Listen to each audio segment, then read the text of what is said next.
लक्ष्मी वल्लभा लक्ष्मी वल्लभा लक्ष्मी वल्लभा लक्ष्मी वल्लभा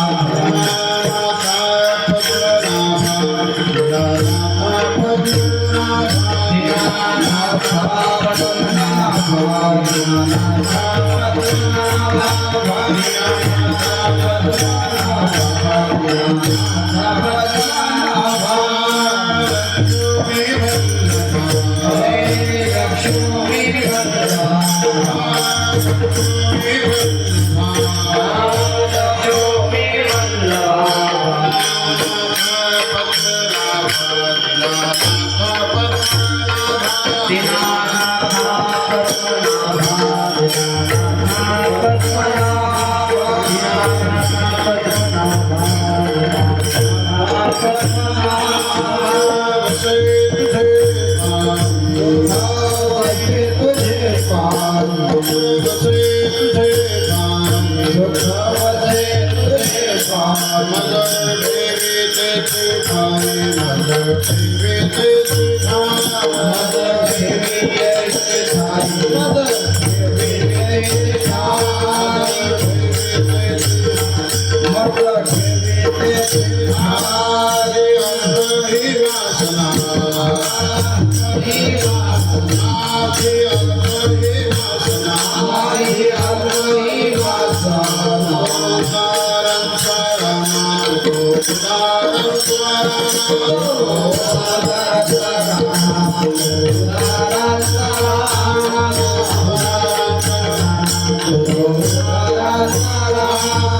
जय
लक्ष्मी वल्लभा लक्ष्मी वल्लभा लक्ष्मी वल्लभा लक्ष्मी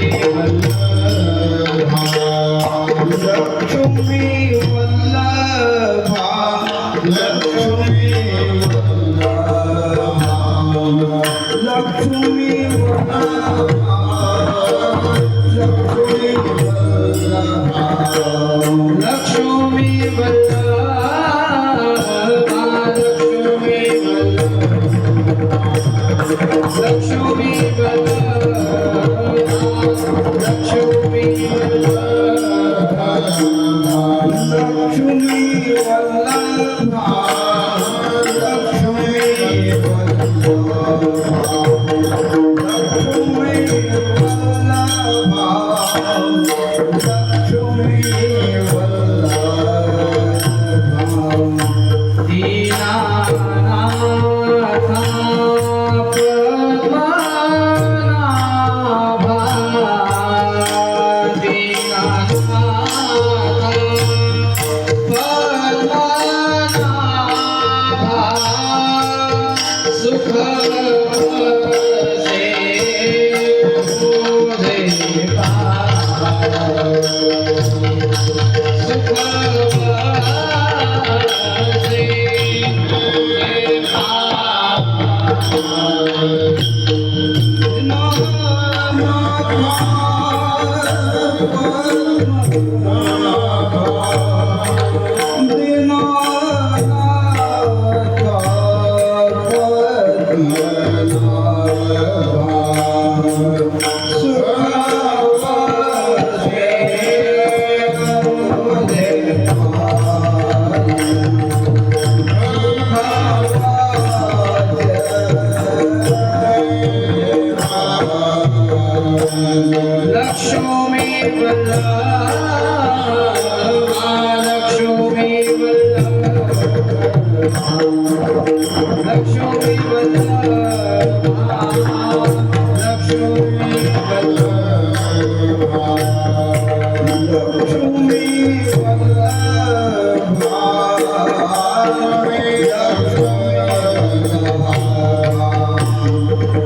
लक्ष्मी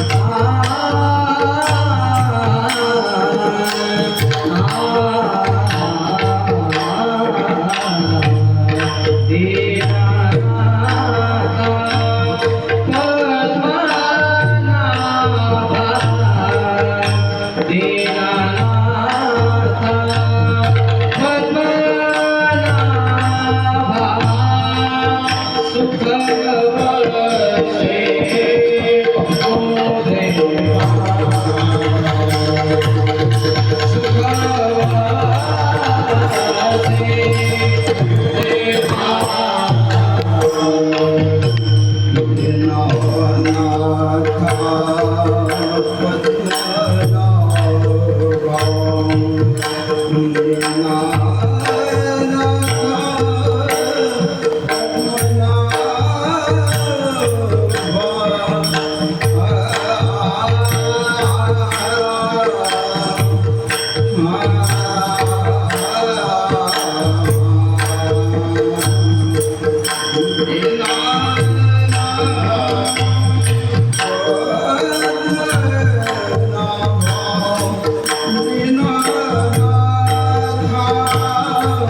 महाराज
की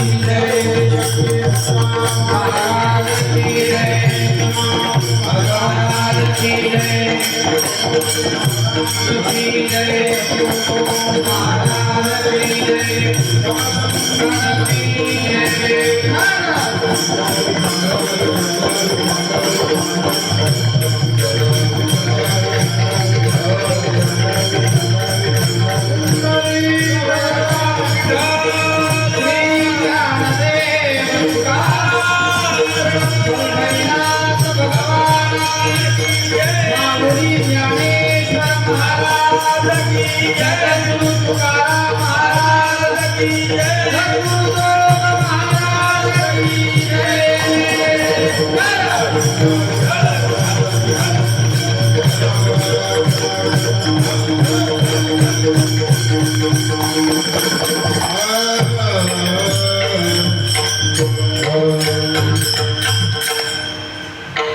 लक्ष्मी वल्लभा दीनानाथ पद्मनाभा सुख वसे तुझे पायी मज ठेविते चिठाई माझी अल्प ही वासना तू तो उदारांच राणा सुख वसे तुझे पायी मज ठेविते चिठाई तुका म्हणे भोगे पिडा केली धाव वेगे सुख वसे तुझे पायी मज ठेविते चिठाई विठ्ठला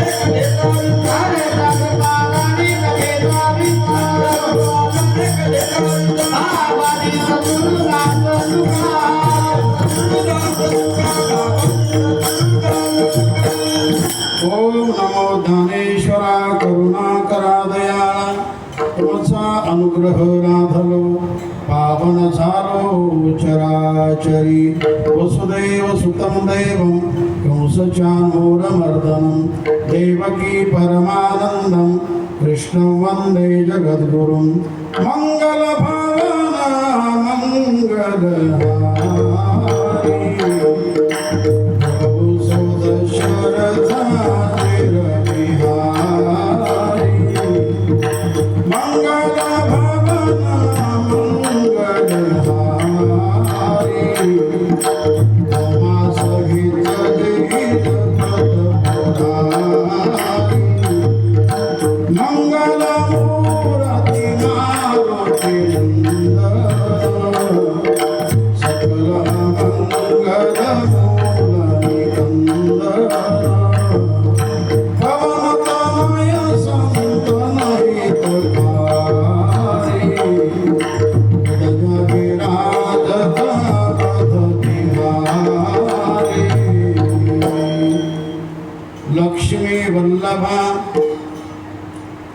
लक्ष्मी वल्लभा दीनानाथ पद्मनाभा सुख वसे तुझे पायी मज ठेविते चिठाई प्रस्तुत कुरुक्षेत्र धाम अशा पवित्र स्थानी चालू असलेला महाभारत कथा सोहळा ज्ञानेश्वरी पारायण अशा सोहळ्यामध्ये आजची कीर्तन सेवा करण्यासाठी निवड केलेला आपण संत सम्राट जगद्गुरु तुकाराम महाराजांचा फार चरणाचा नाही पण 4 चरणाचा अभंग आहे. या अभंगातून महाराज जो अख्ख्या जगाचा चालक मालक प्रतिपालक अशा देवाकडे तुकाराम महाराज प्रार्थना करतात. अर्थात एक प्रकारचं मागणं करतात विठ्ठला विठ्ठला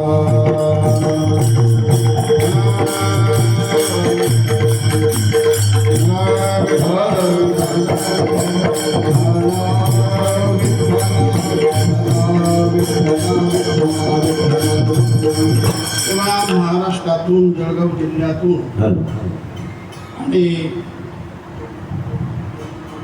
कुंडलेश्वर भगवान अशा स्थानातून आलेला हा सोहळा. या सोहळ्याचे अधिपती महंत हरिभक्त परायण एक उत्कृष्ट अशी कथाकार आणि उत्कृष्ट असे कीर्तनकार की ज्यांचं नाव महाराष्ट्रामध्ये आहे. त्यांच्याद्वारा आपण सगळेजण या ठिकाणी उपस्थित आहोत आणि अति आनंदाने हा सोहळा चाललेला आहे. प्रत्येकजण आपापल्या कर्मामध्ये रत आहे. प्रत्येकजण आपापली सेवा चोख करत आहे. या ठिकाणी कोणतंच असं म्हणून वाटत नाही. असा यशप्राप्त कार्यक्रम चांगल्या परीने साजरा झालेला आहे. आणि दिव्य अशी महाभारताची कथा आपल्या सर्वांना श्रवण करायला मिळाली. मी देखील ही प्रथमच कथा श्रवण केली. बस आपल्याकडे महाभारत कथा आहे, पण एवढा वेळ कुठे मिळतो. पण महाराजांच्या मुखातून संक्षिप्त का होईना सुंदर अशी कथा ऐकायला मिळाली. सर्व अगदी आनंदी झालेले आहेत, कारण महाराजांचं जीवन आणि इतरांचं जीवन यामध्ये फार अंतर आहे. जरी महाराज संसारिक असले पण मोठे साधू आहेत, एवढं मी म्हणेन. संसार करून साधूपणा जीवनामध्ये जिवंत ठेवणं अवघड आहे, किंवा त्यांच्याद्वारा या ठिकाणी सगळं घडत आहे. त्यांच्या प्रती सर्वांच्या एकूण अशा भावना देखील आहेत, आणि त्यांच्या कार्यामध्ये मदत करणारे देखील फार आहेत. विश्वासपात्र लोक देखील फार आहेत. सगळेच माणसं विश्वासपात्र आहेत. यामध्ये आता कोणाकोणाचे नावे घ्यावेत तर ठराविक लोकांचं नाव घेतो आणि पुढे चालतो. या ठिकाणी अति रथ असणारे आमचे बापू दादा आहेत. त्याप्रमाणे ज्येष्ठ कीर्तनकार आमचे दिनकर गुरुजी देखील आहेत,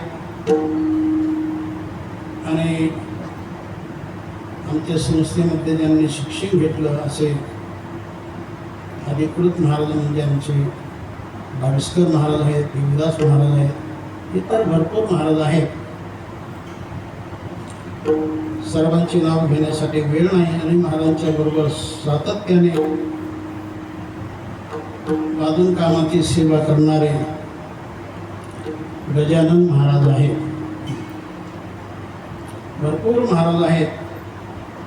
सर्वांच्या खेळी मिळून चाललेला हा कार्यक्रम आहे, आणि अशा कार्यक्रमामध्ये आजची सेवा महाराजांनी माझ्याकडे दिलेली आहे, की माझं मी परम भाग्य समजतो. विठ्ठला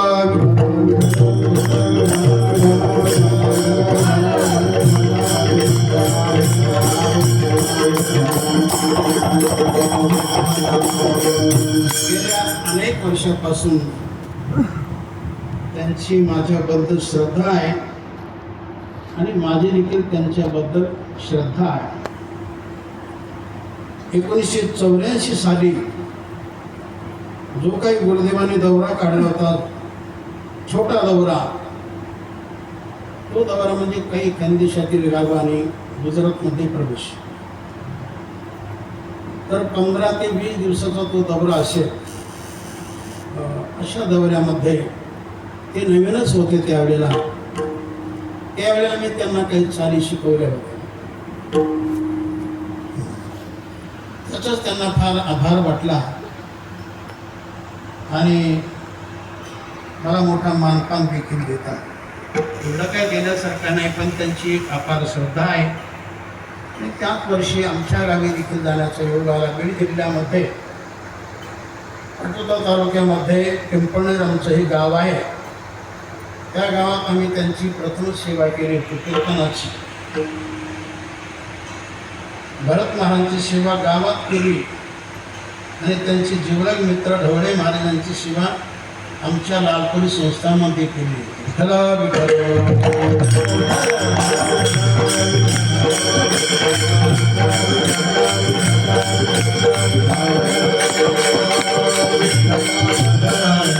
महाराजांचं जीवन हे प्रयत्नशील आहे, आणि त्या प्रयत्नाला देखील चांगलं यश येत गेलेलं आहे, आणि सुंदर असं स्थान त्यांना त्या सेवेतून देखील प्राप्त झालेलं आहे. त्यांचे गुरु महाराज शास्त्री महाराज यांच्या प्रती त्यांची फार मोठी भावना म्हणून सर्वांमध्ये त्यांची निवड त्या ठिकाणी करण्यात आली, आणि चांगल्यापर्यंत त्यांनी हा सोहळा आहे, हा फळ चालवलेला आहे.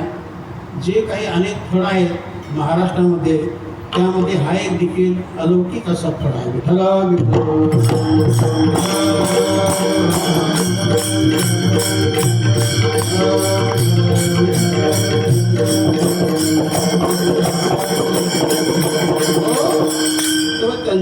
निमित्ताने आजची सेवा मला प्राप्त झाली तेव्हा सेवा करण्यासाठी निवडलेला गुण सर्वांचे परिचितच काय पण सर्वांच्या पाठातील आहे. लक्ष्मी वल्लभा लक्ष्मी वल्लभा दीनानाथा पद्मनाभा सुख बसे तुझे पायी मज ठेवितेची ठाई. जगद्गुरु तुकाराम महाराजांचं जीवन हे सर्व जगाला ज्ञात आहे. महाराजांच्या पूर्ण जीवनामध्ये विठ्ठलाविना इतर काही चिंतन नव्हते. महाराज सर्वांशी बोलताना देवाचंच बोललेले आहे. मना एक करी मने मी जाईन पंढरी उभा विटेवरी तो पाहिन सावळा उभा विटेवरी तो पाहिन सावळा. मनाशी बोलताना देवाचंच बोलत आहे. बरं जनाशी बोलताना काय म्हणतात ऐकरे जना तुझ्या स्वेताच्या पुन्हा पंढरीचा राना मना माझी स्मरावा पंढरीचा राना मना माझी स्मरावा. सर्वांशी बोलताना तुकाराम महाराज देवाचंच बोलतात. एका माणसाने विचारणा केली की महाराज आपल्या जीवनामध्ये आपलं कसं काय चाललेलं आहे. आपला परिवार आपला संसार आपली मुलं बाळं कसं काय चाललेलं आहे. तर महाराज म्हणतात नका मग माझी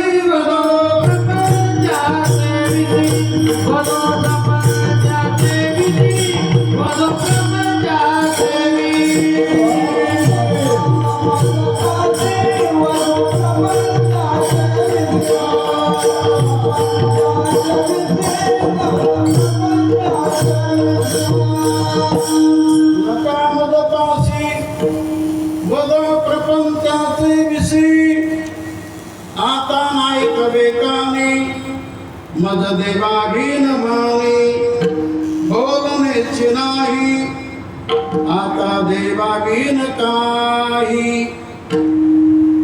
काही मसाला नाही कळत कोणत्या व्यक्तीकडे कोणत्या शब्दाने बोलावं ते. आमच्या जीवनामध्ये देखील प्रवास करताना कीर्तनाला जाताना बरेच माणसं भेटत असतात आणि काही ना काहीतरी विचारत असतात. एका माणसाने विचारलं महाराज तुम्हाला विचारू का म्हटलं विचारा. तर म्हणे फार सोपा आहे म्हटलं बोला. तर म्हणे आडगडम तिडगडम आडगडम तिडगडम एक पाय मोडगडम तो धापटून पडगडम याचं उत्तर द्या. तर त्यांना मी असं म्हटलं की हा विचार मी कुठंच काही घेतला नाही कोणत्याच ग्रंथातून वाचनात गेला नाही. तर म्हटलं आमची पूर्णपणे माघार आपणच उत्तर द्या. तेव्हा तो मनुष्य म्हटला याचं उत्तर आहे वावडी. तुमच्याकडे वेगळा शब्द असेल तिवार तिवार तिवार. त्या तिवारला आडवी फळी असते म्हणून आडगोडम. आडवी फळी म्हणून आडगोडम. त्याला 3 पाय असतात म्हणून त्याला तिडगोडम. आणि त्या 3 पायापैकी एक पाय मोडगोडम तर धापून पडगोडम. एका माणसाने विचारला महाराज आपण आळंदी क्षेत्रामध्ये राहता. म्हटलं हो. तर म्हणे ज्ञानेश्वर माऊली आपल्या जीवनामध्ये भिंत चालवली तर आपण देखील भिंत चालवा. म्हटलं का विनाकारण त्यांनी चालवली पण आपण देखील चालवा. म्हटलं त्यांनी चालवली पण कधी चालवली तर ज्या वेळेला 1400 वर्षे जीवन जगणारे चांगदेव महाराज महान योगी हे माऊलीकडे येताना आळंदीला येताना त्यांनी वाहन वाघाचं केलं चाबूक सर्पाचा केला. अनेक शिष्यवर्ग बरोबर घेऊन अशा परीने ते आळंदीला येऊ लागले. पुढे निरोप केला की आपल्या भेटीसाठी चांगदेव महाराज वाघावर बसून येत आहे. हा निरोप केला. हा निरोपही लागला. मग माऊलीने असा विचार केला आपल्या भेटीसाठी चांगदेव महाराज जर वाघावर बसून येतात मग आपण देखील त्यांचं स्वागत करण्यासाठी कशावर तरी बसून गेलं पाहिजे. आणि मग त्यावेळेला माऊलीने भिंत चालवलेली आहे. तेव्हा त्यांना मी असं म्हटलं तुम्ही एक करा तुम्ही चांगदेव व्हा मी भिंत चालवतो. तुम्ही चांगदेव व्हा मी भिंत चालवतो. एकंदर त्याला चांगदेव होता येत नाही आणि मला भिंत चालवता येत नाही. विठ्ठला विठ्ठला विठ्ठला विठ्ठला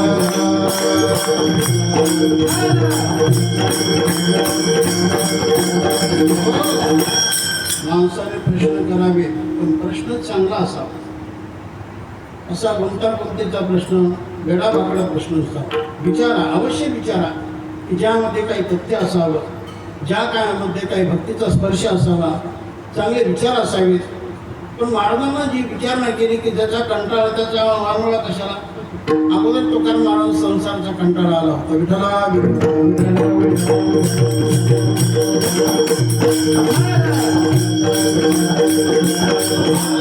लगाम मजपाशी आणि वधो प्रपंचाची विषयी आता नाही कवी कानी आणि मज देवा बेनावानी.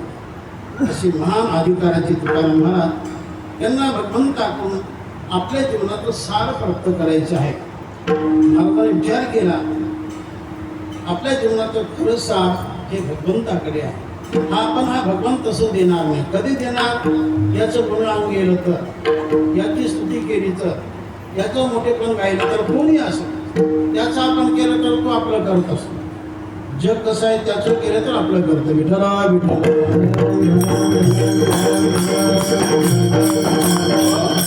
म्हणून आपलं काम होण्यासाठी आपले शब्द चांगले असावे, माणसाची वाणी चांगली असावी, माणसाचं बोलणं गोड असावं. पण वाणी देखील कुठेही कशी वापरू नये. वाणीचा वापर करताना जपून करावा, योग्य करावा. वाणी आणि पाणी याचा वापर चांगला. काही माणसं म्हणजे असं पाणी जशी म्हैस आहे असा वापर पाण्याचा करा. तसं वाणीचा वापर देखील असा गैरवापर करू नका. विठ्ठला बोलताना योग्य शब्दाने बोला, गोड शब्दाने बोला. कारण गोड बोलण्याने काय होत नाही आणि वाईट बोलण्याने काय बिघडत नाही. वाणी चांगली असावी.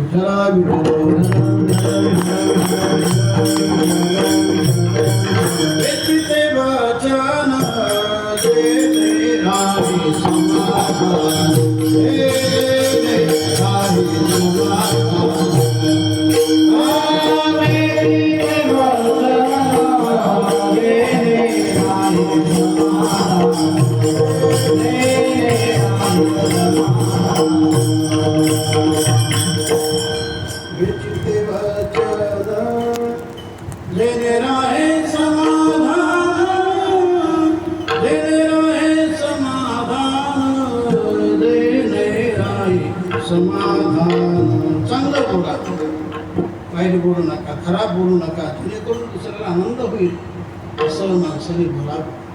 तेव्हा मला विचार केला आपण जर गोड बोललो देवाला, त्याचं स्तवन केलं तर निश्चितपणे आपलं काम भगवान करेल आणि आपलं काम चांगलं व्हावं याकरता तुकाराम महाराज अशा भगवंताला एक नव्हे, दोन नव्हे तर तीन अशा प्रकारचे विशेषणे महाराज अभंगाच्या पहिल्या चरणात. लक्ष्मी मला लक्ष्मी मला लक्ष्मी मला लक्ष्मी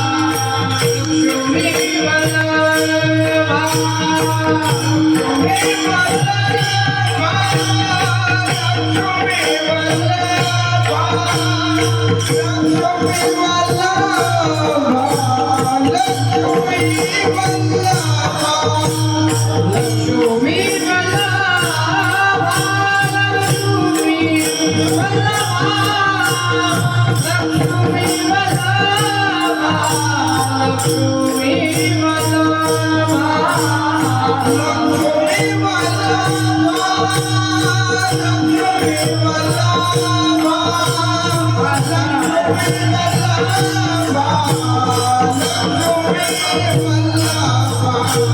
Dina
लक्ष्मी वल्लभा दीनानाथा पद्मनाभा अभंगातील हे पहिलं चरण आहे.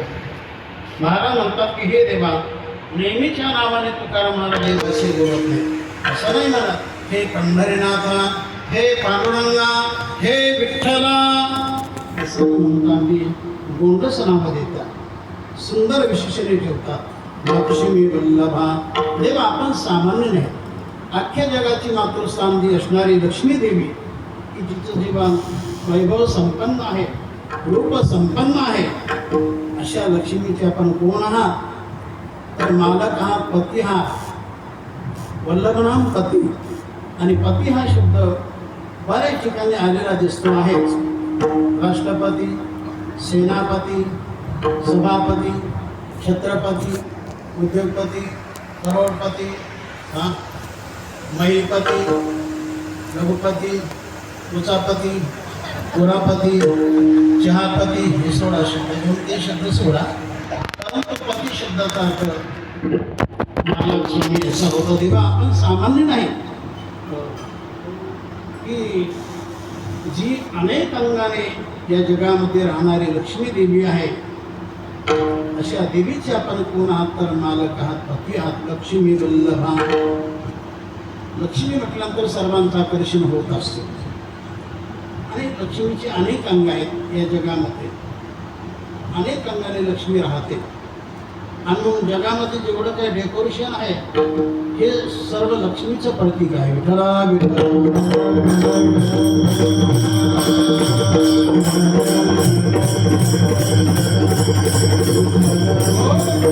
तर लक्ष्मी कोण? तर लक्ष्मी समुद्राची मुलगी.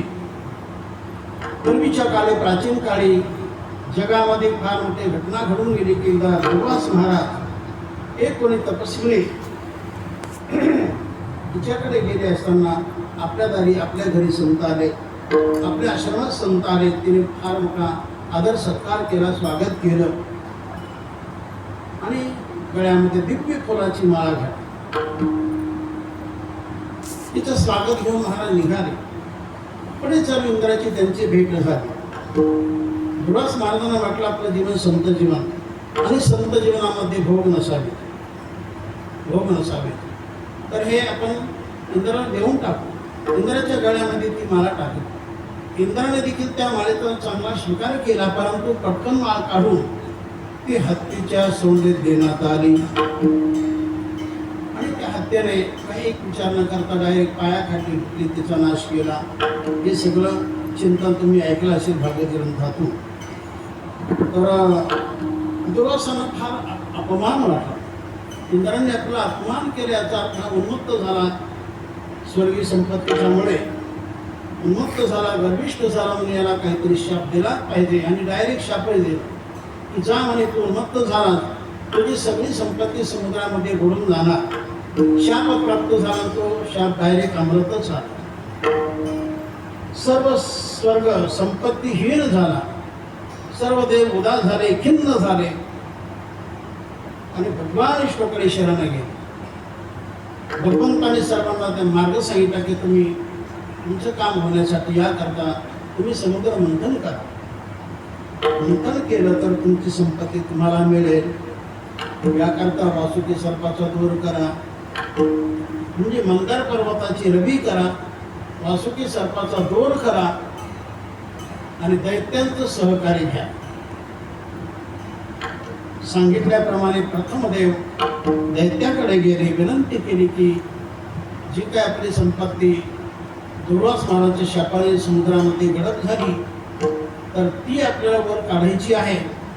जी काही संपत्ती निघेल तुम्हाला काही आम्हाला काही आम्हीच दाखवलं. म्हणून ते सर्वजण कामाला लागले. एक शक्तीने सर्वांनी तो पर्वत उचलला आणि समुद्रामध्ये टाकला. जडत्व धर्म असल्यामुळे तो पर्वत डायरेक्ट तळाला जाऊ लागला. शेवटी भगवंताने अवतार धारण केला. भगवान कोण झाले? कासव झाले, अर्थात तो कूर्म अवतार. अख्खा पर्वत आपल्या पाठीवर भगवान विष्णूने धारण केला. नंतर दोर लावला. मंथोने न म्हणता जसं दह्याचं मंथन करतो परिणाम, जसं लोणी बाहेर येतं त्याप्रमाणे एक एक रत्न बाहेर येऊ लागलं. असे बरेच रत्न बाहेर आलेली आहेत. एकंदर 14 रत्न आहेत. त्या 14 रत्नांच्या बद्दल एक असा श्लोक आहे बा. शक्यतो तो श्लोक लग्नामध्ये म्हटला जातो. चुकला तर सांगा, मला काही सवय नाही तशी. लक्ष्मी कौस्तुभ पारिजातक सुरा धन्वंतरी चंद्रमा काम दुधा सुरेश्वर गजो रंभादि देवांगना अष्ट सप्तमुखी विषम हरिधनु शंकोमृतम चाबुधे रत्नानि चतुर्दशम प्रतिदिनम पूजा सदा. आता पुढचं घेऊ नका, पण या श्लोकामध्ये 14 रत्नांचा विचार आला. पैकी लक्ष्मी नावाचं रत्न हे भगवंताने आपल्याकडे घेतलं. विठ्ठला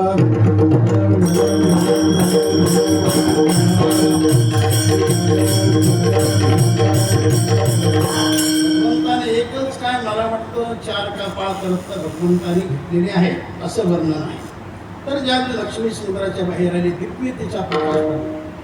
सर्व जगाच्या देवांच्या नजरा तिच्याकडेच लागल्या. अशी कोण देवता असावी? तर अशी देवता जन्मात आपण कधीच पाहिली नाही. अशी कोण देवता? सर्वांना तिचं कुतूहल वाटलं, कौतुक वाटलं. नंतर त्या लक्ष्मीने आपल्या हाती दिव्य फुलाची माळा धारण केली आणि आपल्या जीवनामध्ये आपल्याला शोभेत साजा असा पती कोण?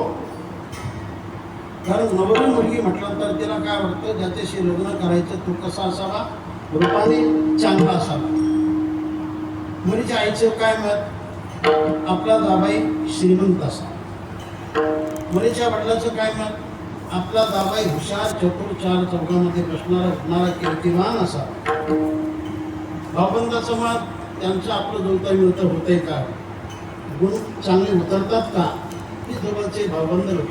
आणि आपल्यासारखे जे गेलेले असतात लग्नाला, ते म्हणतात की नवरी कशी असो, नवराही कसा असो, पण जेवणाचा बेत काय? कन्यावर ते रूपम माता वित्तम पिता श्रुतम बांधवा कुलमिच्छन्ति मिष्टान्न मितरे जना.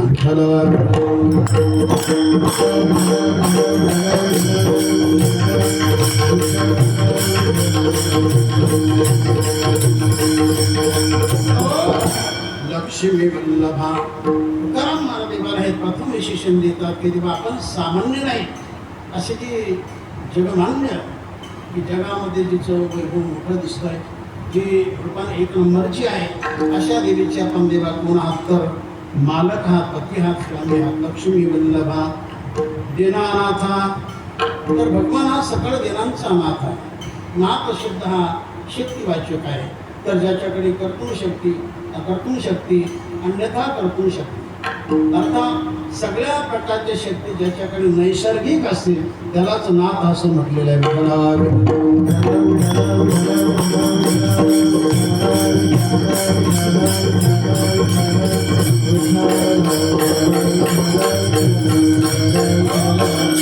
भगवंताला भिन्न भिन्न शब्दाने अळवलेलं आहे, गायलेलं आहे. साधू संत भगवंताला कुठं कुठं असं म्हणतात, माय जगन्नाथ बापा जगन्नाथ, माय जगन्नाथ बापा जगन्नाथ, माय जगन्नाथ बापा जगन्नाथ, माय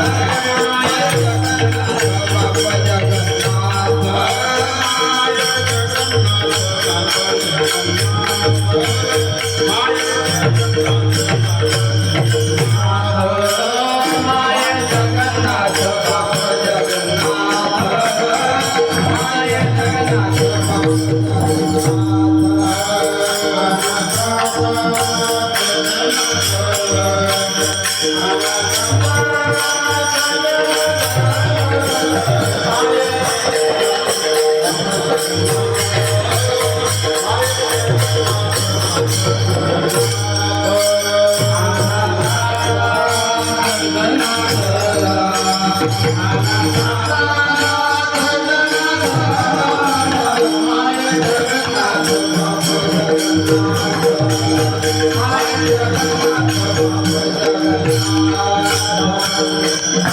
एकनाथ महाराज सांगतात, माय जगन्नाथ बापा जगन्नाथ, अनाथाचा नाथ जनार्दन.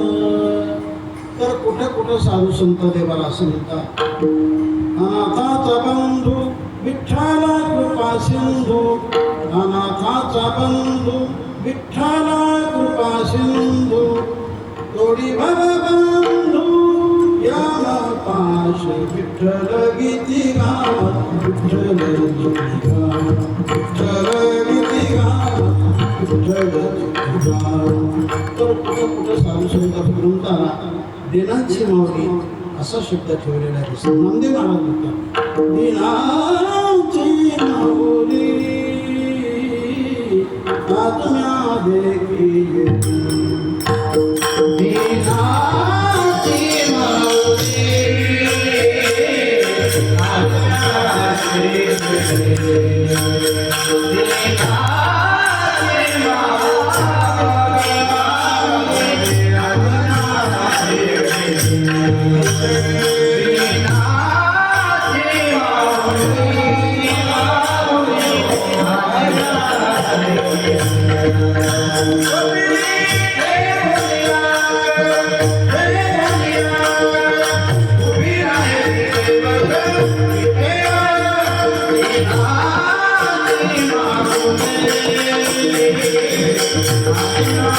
देखी येती,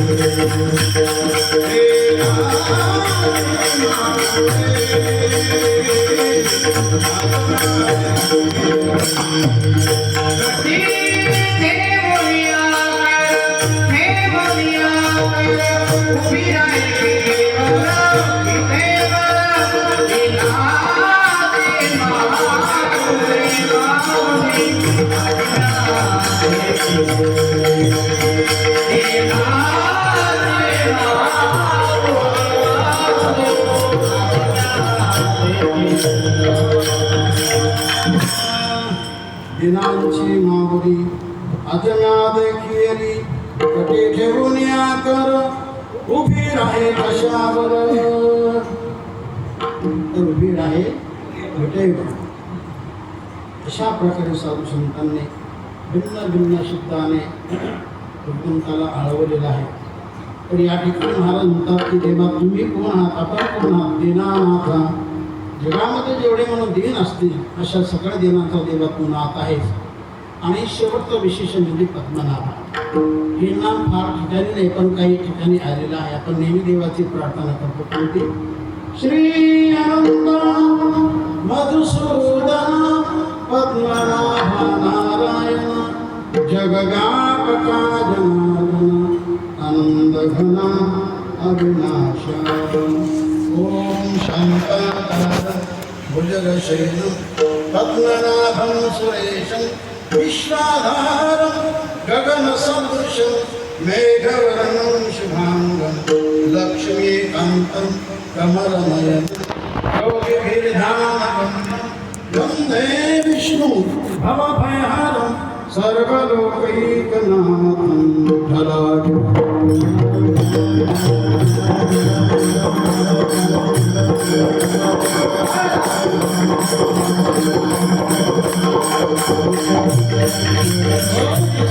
ऐकल्यानंतर भगवान एकदम खुश झाले. कारण कोणी असो प्रत्येकाला श्रवण प्रत्येकाला करणं आवडत असते. तर भगवान एकदम खुश झाले, आनंदित झाले. महाराज आपण माझं फार मोठं स्तवन केलं, फार मोठी स्तुती केली, पण एवढं करण्याचं नेमकं कारण तरी काय? तर ते कारण महाराज अभंगाच्या दुसऱ्या दिवशी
अभंगातील हे दुसरं चरण आहे. सुख बसे तुझे पायी मन ठेवी तेची ठाई. देवा तुमच्याकडे जे सुख आहे त्या सुखाची मला प्राप्ती करून दे. देवाकडे सुख आहे, जीवाकडे दुःख आहे. जीवाकडे किती दुःख त्याला गणितच नाही, देवाकडे किती सुख त्याचं देखील गणित होत. अपार सुख देवाकडे आहे. सुख म्हणजे देव आहे, देव म्हणजे सुख आहे. विठ्ठला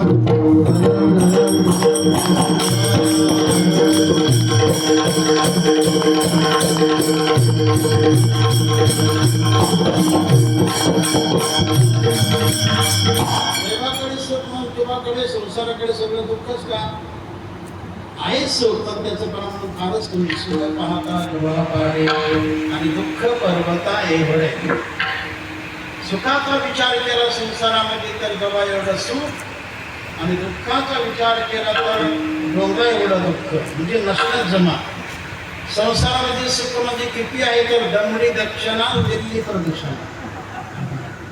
दमडी दक्षिणा दिल्ली प्रदक्षिणा. विठ्ठला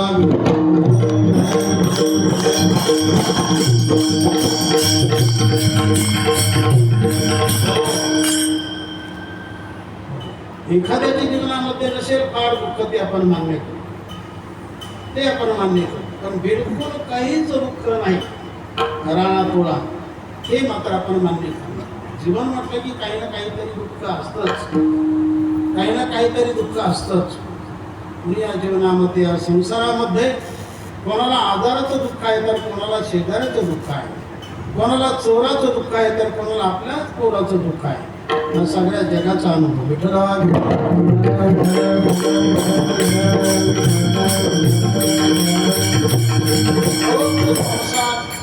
आपल्या इच्छेप्रमाणे का करत नाही? अर्थात आपल्या इच्छा सुखाची संसार देतो, दुःख सुख का देत नाही? देणार कसं? असेल तर देणार, नसेल तर कुठून देणार? कारण ज्याच्याकडे जे असतं त्याच्याकडे तेच मिळतं. असेल तर मिळतं, नसेल तर नाही मिळत. जसं धरणामध्ये पाणी असेल तर ते खाली पाटामध्ये येणार, टाकीत असेल तर नळात येणार, आडात असेल तर पवऱ्यात येणार, खिशात असेल तर हातात येणार, आणि कपात असेल तर बशीत देणार. एकंदर असेल तर मिळतं, नसेल तर नाही. विठ्ठला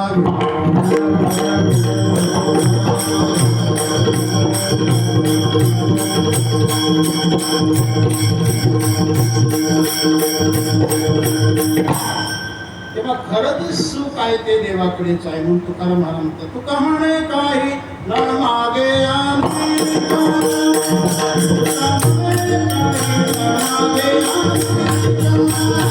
तुका म्हणे काही न मागे आम्ही, तुका म्हणे काही न मागे आम्ही, तुका म्हणे काही न मागे आम्ही, म्हणे काही न मागे आम्ही, तुका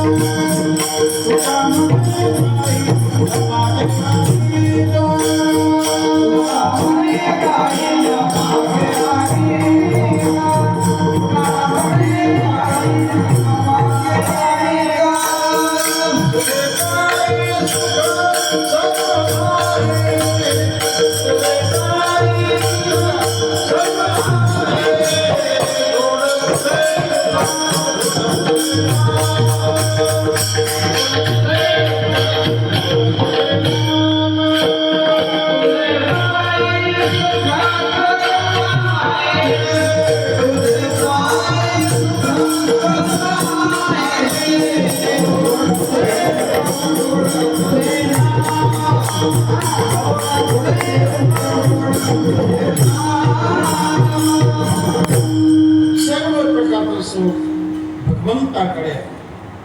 भगवान म्हणजे सुख आहे आणि जीव म्हणजे दुःख आहे. तो देखे सो दुखिया बाबा, सुखिया कोई नहीं रे. तो देखे सो दुखिया बाबा, सुखिया कोई नहीं रे. राजा दुखिया, प्रजा दुखिया, राजा दुखिया, प्रजा दुखिया, दुखिया घर बैरागी, दुखिया घर बैरागी, दुख के कारण सुख देवने उदरी माया त्यागी. तो देखे सो दुखिया, तो देखे सो दुखिया. कोणताही जीव आपण घ्या, त्याच्याकडे काही ना काहीतरी दुःख आहेच. राजा जरी असला तर तो देखील दुःखीच आहे. पण एक मनुष्य म्हटला, जगात एक सुख आहे, कोण? निर्लज्जम सदा सुखी.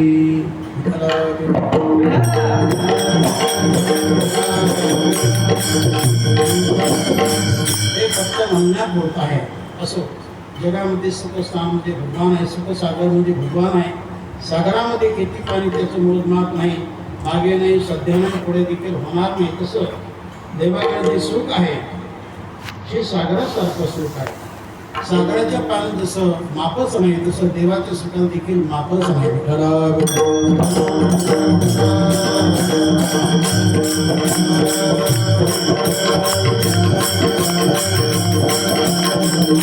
तुकाराम महाराज सांगतात की सुख बसे तुझे पायी आणि मज ठेवी तीची भाई. सुखाच्या बद्दल महाराज बोलतात, माझी वासनाची मी प्रकट केली देवा तुझ्या समोर, ही अगदी अल्पशी आहे, थोडी कमी आहे.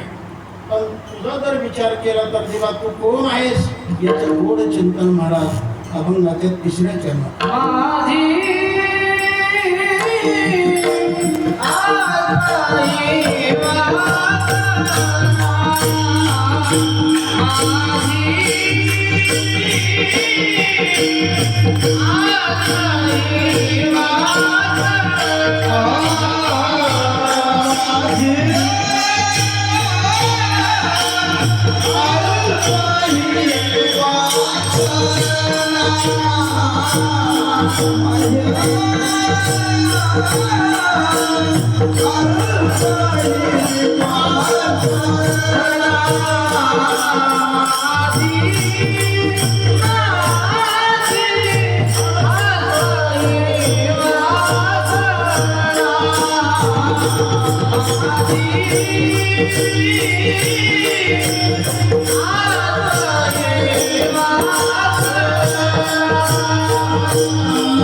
माझी अल्प ही वासना तू तो उदाहरणचा रामा की देवा मी माझी वासनाची रीती अगदी अल्पशी थोडी आहे देवा पण तुझा जर विचार केला तर देवा तू कोण उदाहरणचा राजा आहेस तुझ्यासारख्या जगामध्ये कोण तू म्हणजे तूच आहेस उदाहरण तू हरी ऐशी कीर्ती चराचरी आनंद हे थोडी गरजता ती फवाडे देवाच्या उदारतेला तोड नाही तुझा ऐसा कोण उदाराचे आसे आपोलेचे देशी पददासा भगवान फार मोठा उदार आहे आपलं पद आपली खुर्ची देखील भगवान देतो असा कोण जगामध्ये शुद्ध भाव देखो निया गाव सोनियाचा दिलाना विठोबाचा धर्म जागो त्याची चरणी रचना विठोबाचा धर्म जागो असा कोणता देव की अख्खा गाव सोन्याचा करून दिला देवासारखा देवच आहे देव फार मोठा उदार आहे मग आपण देखील काहीतरी उदारपणा केला पाहिजे नाही देवा एवढं जमलं तर थोडं तरी माणसाने दान केलं पाहिजे कारण दान केलं तर कोणा ते त्याहीपेक्षा मिळत असतं दाना धनम वर्धती असं चिंतन आहे म्हणून माणसाने जीवनामध्ये दान धर्म करावा थोडा का महिना आपण करावा कारण दिल्याशिवाय मिळत नाही भजन म्हणा दिल्याशिवाय मिळत नाही ऐकल्याशिवाय कळत नाही चावल्याशिवाय मिळत नाही विठ्ठला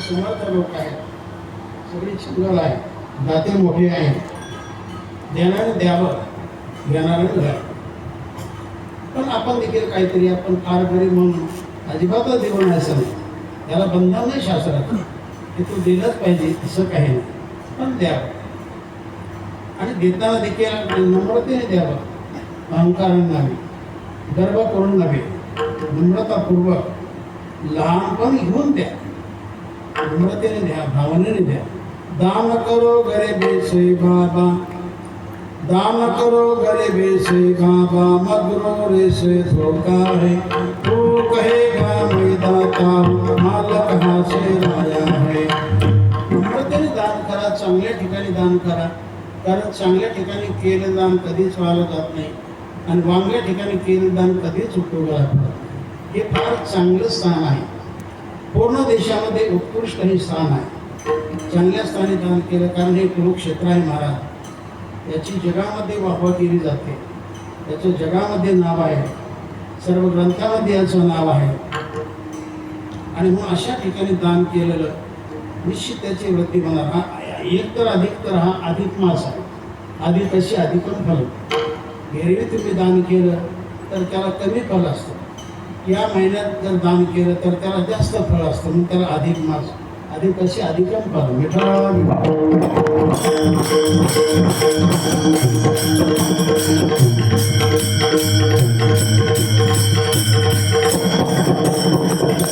महाराज म्हणतात सुख वसे तुझे पाय मग देवे पाय सुख देवा तुझ्याकडे आहे. आणि म्हणून सुखाच्या बद्दल महाराज बोलतात माझी अल्प ही वासना मुली वासना प्रकट केली तेव्हा ती अल्पशी आहे, पण तो उदाहरणांचा राहणार तू सगळ्यांचा उदार दाता आहेस. दात्याचे काही प्रकार आहेत, उत्तम दाता, मध्यम दाता, कनिष्ठ दाता. उत्तम दाता कोण? मागितले 500 पण देतो मात्र 5000, उत्तम दाता. मागितले 500 रुपये आणि देतो देखील 500 रुपये, हा मध्यम दाता. मागितले 500 रुपये देतो मात्र 100 रुपये, हा दाताच आहे पण कनिष्ठ दाता.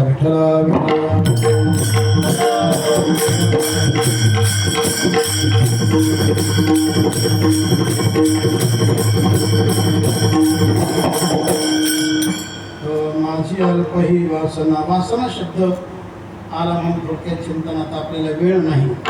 प्रत्येकाला काही ना काही वासना असतेच. चांगली वासना असाय. तुका म्हणे पाया पैसे येईल ऐशी वासना. तुका म्हणे अवघी आवरली वासना. तुका म्हणे अवघी आवरली वासना. माता महाराज मातो सरिया. माता महाराज मातो सरिया. वासना चांगली ठेवा. चांगली वासना असावी माणसाला. सद्वासना असावी, कुवासना नसावी. तेव्हा महाराज म्हणतात माझी वासना मी देवा प्रकट केली, पण तू कोण आहे? तुझं फार मोठं सामर्थ्य, जगामध्ये तुझं नाव आहे. तो उदाहरणांचा राजा, उदार भगवान उदार आहे. जगामध्ये भरपूर उदार आहेत. जगामध्ये कर्णाचं नाव चांगलं घेतलं जातं, शिबीराजाचं नाव घेतलं जातं, अनेक राजांचं नाव जगामध्ये आहे. अलीकडे महिला वर्गामध्ये कोण? राजघराण्यात ज्यांचा जन्म अहिल्याबाई किती मोठी उदार की त्यांच्या उदारतेला जगामध्ये अलीकडच्या काळात तोड नाही, जोड नाही. विठ्ठला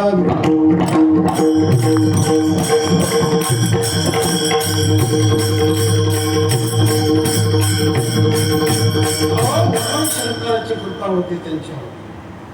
अहिल्याबाई होळकर सगळे मंदिरच मंदिर, सगळे 12 सर्व लोकांची दिन दुर्बळांची व्यवस्था करून गेली, जगामध्ये नाव ठेवून गेली. असं काहीतरी जीवनामध्ये लोकांसाठी काहीतरी करा. आपल्यासाठी करण्यापेक्षा लोकांसाठी केलेलं फार चांगलं. विठ्ठला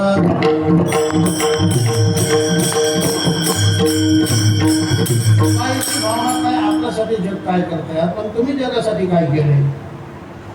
तुम्ही करा जगासाठी, जगही तुमच्यासाठी करा. म्हणून आपण अगोदर करा, नंतर जग आपलं करा. जगाने करावं अशी भावना ठेवूच नाही. निरपेक्ष माणसाने सेवा करावी, तुमचं तुम्हाला मिळणार आहे. त्याची पावती भगवान तुम्हाला देणार आहे. म्हणून भगवान कोणाचं फुकट घेत नाही आणि ज्याचं त्याला दिल्याशिवाय राहत नाही.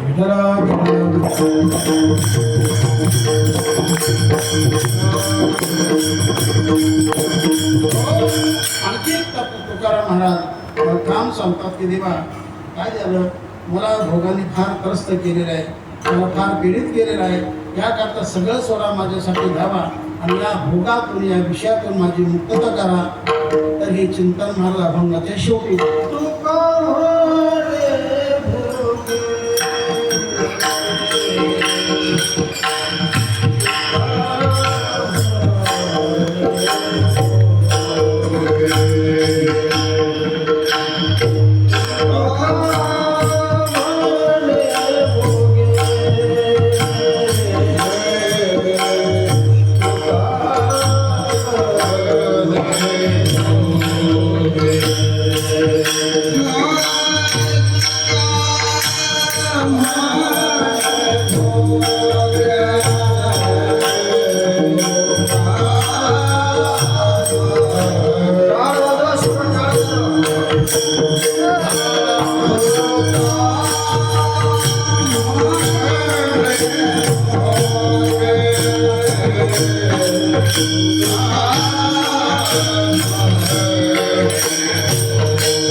Oh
तुका म्हणे भोगे पिढा केले धाव.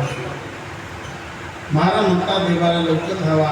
का धावा? तर मला भोगाने त्रस्त केलं पीडित केलं. कारण भोग तिचा रोग तिचा दुःख असतं.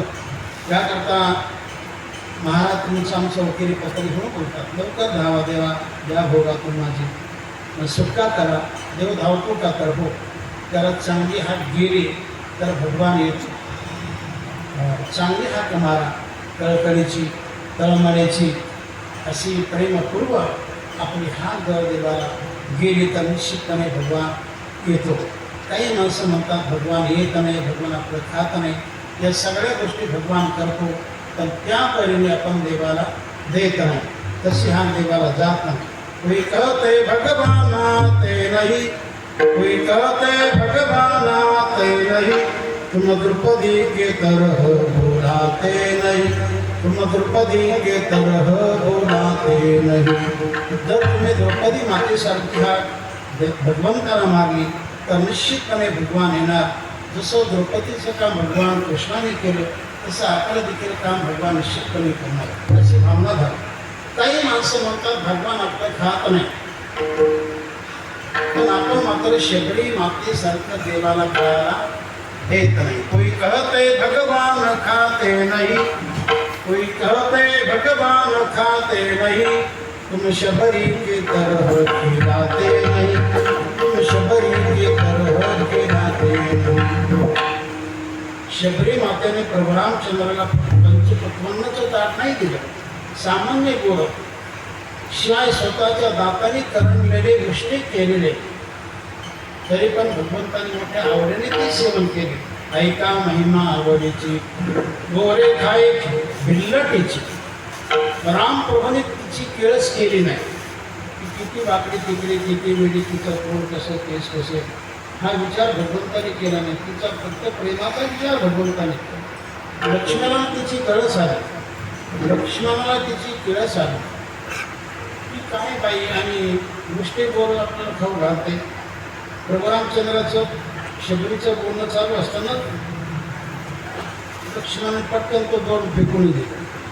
पण भगवंताला सगळं कळतं. भगवान मनात म्हटले रामप्रभू की लक्ष्मण आता खाऊ नको, नंतर खायचे. पण ज्यावेळेला लक्ष्मणाला शक्ती रागवली त्यावेळेला हनुमान जिथं त्या वल्ल्या पडल्या होत्या, बिया वगैरे त्याच्याच वल्ल्या तयार झाल्या आणि त्याच वल्ल्यानंतर हनुमान घेऊन आला. त्याच वल्ल्या लक्ष्मणाच्या तोंडात पिळल्या. रामप्रभू म्हटले त्यावेळेस खाल्ला नाही, मग आता घे मग हे. असा भगवान आहे. भगवान भक्ताची वेळेस कधीच करतच नाही. त्याला आपला भक्त गोडच वाटतो. तो अंगाने कसंही असो, वाकडा तिकडा, किती मळका वगैरे वगैरे, भगवान बाकी विचार करतात, त्याच्या फक्त प्रेमाचा विचार भगवान करतो. असा भगवान आहे. आणि म्हणून तुका म्हणे भोगे पिढा किल धावे, कुठो धावे दौडा दौडी, आणि भक्त आपला सोडवे. अनेक भक्तासाठी भगवान धावला. सर्वांचं रक्षण भगवंताने केलेलं आहे. सर्वांचं काम देखील भगवंताने केलेलं आहे. हा साऱ्या जगाचा अनुभव आहे. असतं. तेव्हा आपल्या टाईम सगळं संपलेलं आहे आणि दिवसभर आपले दिवसभर म्हणजे भरपूर कार्यक्रम आहेत. हा सतत असा आहे की याच्यामध्ये अशी जागाच नाही, सर्व जागा भरून निघालेल्या आहेत, तरी पण लोक आवडीने करतात. तुमची आवड पाहण्यासारखी आहे. बस तेव्हा महाराजांच्या प्रेमामुळे या ठिकाणी येण्याचा प्राप्त झाला.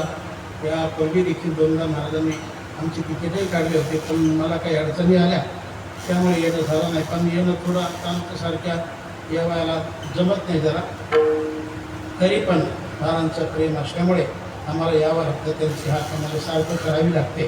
तेव्हा चांगलं कार्य आहे महाराजांचं आणि उत्तरोत्तर ते वाढीचं आहे हे पाहून आनंद वाटतो. तेव्हा ही झालेली सेवा भगवंताच्या चरणी, सकल साधू संतांच्या चरणी आणि त्या स्थानी ही गीता जन्माला आली. हे स्थान काही सामान्य नाही महाराज, हे स्थान जगामध्ये पवित्र आहे. या ठिकाणी दान धर्म केलेलं कधीच तसं वाया जाणार नाही, याचं जास्त फल मिळणार अशी माझी भावना आहे. या स्थानाबद्दल किती बोलता येण्यासारखं आहे, पण आपल्याला कायमाचं बंधन आहे. तेव्हा या ठिकाणी झालेली सेवा ही भगवंताच्या चरणी, सकळ साधू संतांच्या चरणी, भगवान कृष्णाच्या चरणी तथा कुरुक्षेत्र या पवित्र स्थानी ही सेवा तथा सद्गुरुदेव महाराज, झेंडूजी महाराज अशा सर्वांच्या चरणी सेवा अर्पण करतो आणि याच ठिकाणी सेवेला विनंती करतो. विठ्ठल जय जय विठ्ठल जय जय विठ्ठल जय जय विठ्ठल जय विठ्ठल जय जय विठ्ठल जय विठ्ठल जय विठ्ठल जय